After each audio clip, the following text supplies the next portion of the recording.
Now, I've been talking a lot about problems. I'm talking about complex problems, and a little definition is probably helpful.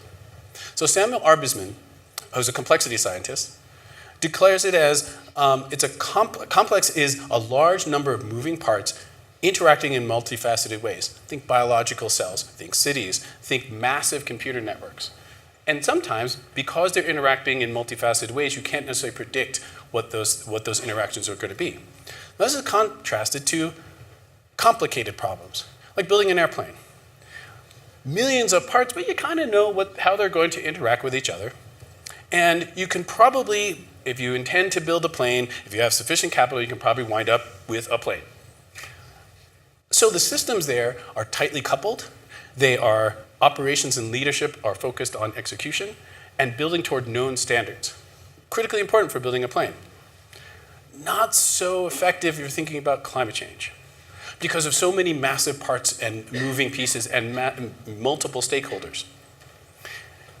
I'm going to make the argument that we are living in an era of increasing complexity, where software eating the world brings different fields into conflict with each other or adjoining with each other in ways that we did not expect.